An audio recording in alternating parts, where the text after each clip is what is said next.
This next story kills me. It really kills me. So Ro Khanna created quite a firestorm this week. Let me show you the headline from The Intercept. It says, under pressure from progressives, Representative Ro Khanna endorses both Democrats in contentious New York primary. So, let me give you the entire breakdown here of what happened in the timeline. Ro Khanna gave a quote to Joe Crowley when Joe Crowley asked for one. And it was, something along the lines of, Joe Crowley is the kind of progressive that we need, and blah, blah, blah. Now, Crowley tweeted that as an endorsement from Ro Khanna. And Ro had worked with Joe Crowley on various pieces of legislation, including some sort of marijuana decriminalization bill. Now, also, Crowley was pushed to be in favor of Medicare for all by his firebrand left-wing challenger, Alexandria Ocasio-Cortez. So he knows, he's like, oh shit, I'm in trouble. So now he's pretending to be Mr. Progressive.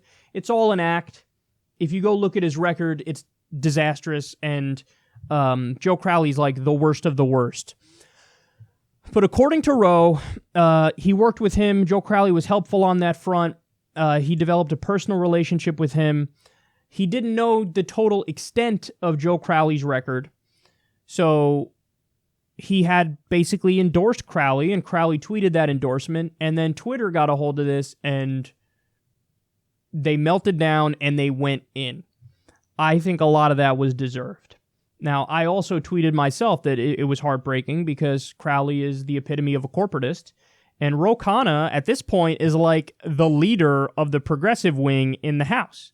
He really is. He's made quite a name for himself over the past year, basically separating himself from other Democrats, not being afraid to attack the Democratic Party, as he's done repeatedly. He was against Dianne Feinstein being reelected. He's attacked Chuck Schumer on foreign policy. He's really been strong on the issue of Medicare for all and leading the way. So he kind of put himself in this position where he's now the leader of the progressive wing, but then the leader of the progressive wing endorsed somebody who is one of the leaders of the corporatist wing of the party. So it was just absolutely heartbreaking to see that he endorsed Crowley. And it really, it hurt to see that, because I've been a big fan of Ro Khanna. I've been, giving him a lot of favorable coverage. And to be fair, he totally deserved that coverage and earned that coverage. He really has pushed hard for policies that we all agree with. That if you're on the populist left and you want Medicare for all and you want free college and you want a living wage and you want to end the wars, he's been leading on that front. So Ro got a lot on Twitter from angry lefties who were calling him a sellout, saying, what the hell are you doing? The mask is off. You're corrupt too. And listen, to his credit, he tried to ameliorate what he did, and he said, okay, I'm also endorsing Alexandria Ocasio-Cortez. I'm doing a dual endorsement. Now, I don't know if a dual endorsement is actually a thing. I think that's Ro Khanna's attempt to say, hey, it's a wash, and I'm really kind of endorsing nobody. So that kind of, some people saw that, and they were like, okay, we'll take it. Other people saw that, and they were like, no, fuck you. This is like a half measure type thing. My take on it is kind of somewhere in the middle. I would rather he, after having endorsed Crowley, which we all agree was a terrible thing to do, I would rather him try to correct it, even if it's like a half-assed attempt. But I'd rather him do that, and he's been very responsive to everybody who's been criticizing him on Twitter, which is also good that he's in touch with the people who are listening, or the people who are coming after him. So I think it's better that he did take at least a half step in the right direction here than did nothing at all. And he does deserve credit for that. Like Kirsten Gillibrand, for example, endorsed Crowley, and then everybody was giving her shit too, because oh, please, you've been going out there claiming not only that you're for the left-wing candidates, but you're making a thing about how you're for all the female candidates. Well, then you endorse Cuomo against Cynthia Nixon, and then you endorse Crowley over Ocasio-Cortez. You're a hack. So at least with Ro Khanna, he listened to the people and he changed his opinion, or he slightly fixed it and said, I'm doing a dual endorsement. I mean, obviously, ideal is to take away your endorsement from Crowley, or honestly have not endorsed him in the first place. But this does show that I'm not making excuses for Roe by any stretch of the imagination. He is walking a tightrope, though. I mean, what he's trying to do is, if he wants help from Crowley, he's obviously a corporatist, and he's obviously going to be into petty, personal, Machiavellian bullshit politics. If he wants help from Crowley with marijuana decriminalization and other pieces of legislation, remember, Crowley's in leadership in the Democratic Party. If he wants the chance of getting any progressive legislation through, he has to one extent or another, play ball with these dirty corporatist politicians. Because right now, Roe is one voice out of very few people who are on the left, and there's no hope of him succeeding with any kind of progressive legislation if he manages to somehow alienate himself from all of the Democratic leadership. But having said that, listen, as somebody who's an outsider, if you just stay out of those races, I don't think anybody would have begrudged you that. Now, I've given Bernie Sanders a little bit of shit because he's largely stayed out of a lot of these contentious primaries. Sometimes Bernie has gotten involved and backed the progressive challenger, but oftentimes he stays out of it.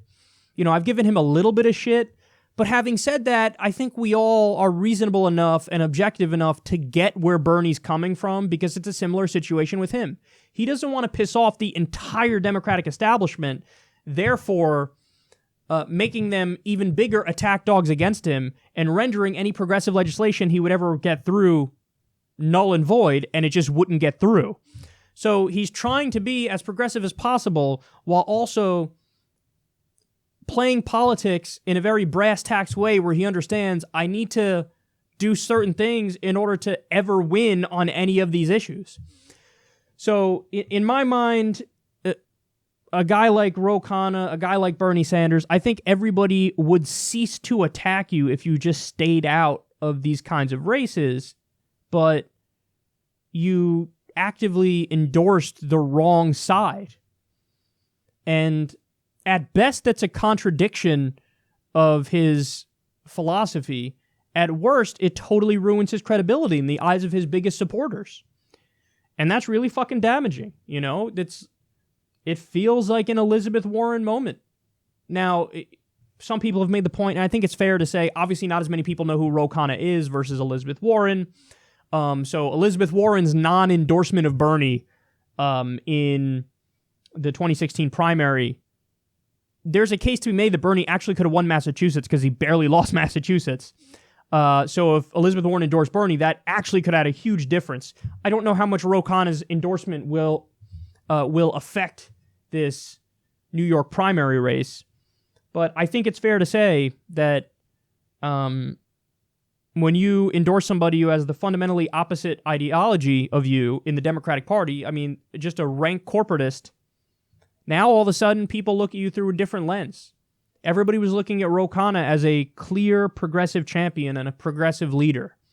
And then now, instead of being put in that Bernie box, people are going to move him over to the Elizabeth Warren box. And they're going to say, okay, you're one of the best. There's no denying that. But now we got to keep our eye on you.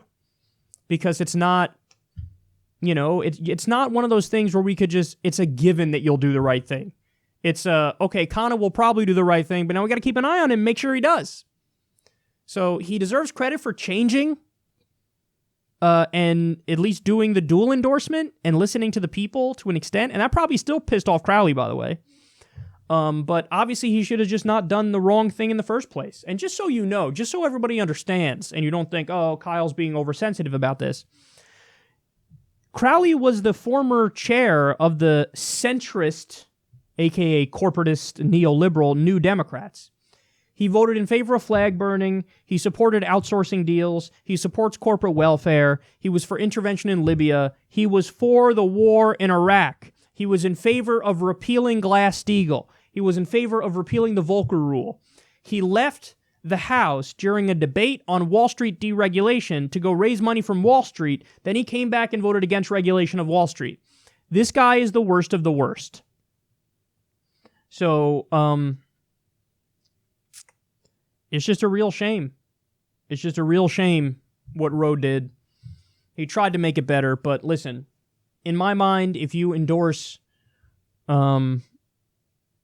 both, that's you saying, I'm in favor of both the problem and the solution.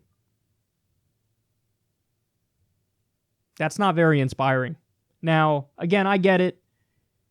He has to not totally piss off Democratic leadership, because if he does, he can't get any of the progressive legislation through, and I don't doubt he actually wants to get that legislation through. He's very sincere in his belief in these left-wing policies like Medicare for All, and like ending the wars, for example. So I understand he can't piss off leadership. I get that. But I think what people expect is for you to at least not do the wrong thing. You don't necessarily have to do the right thing when it comes to endorsements and all that stuff, because it's a messy situation and we all get it. But at least don't do the wrong thing. And there is no doubt that endorsing Crowley was the wrong thing. Now, I think what Khanna will do from here on out, because he's indicated this very heavily, is he's going to try his best to not fuck up again. And there is something to be said about that. But, you know, I'm here to just give everybody the facts and try to be as objective as possible. And you have to determine to what extent you trust him. Now, I'll say that my take on it is he's still one of the best, if not the best, congressman. I think that's fair to say, that he's still one of the best, if not the best. But it would just be false to say that this wasn't a giant hit on his otherwise stellar reputation.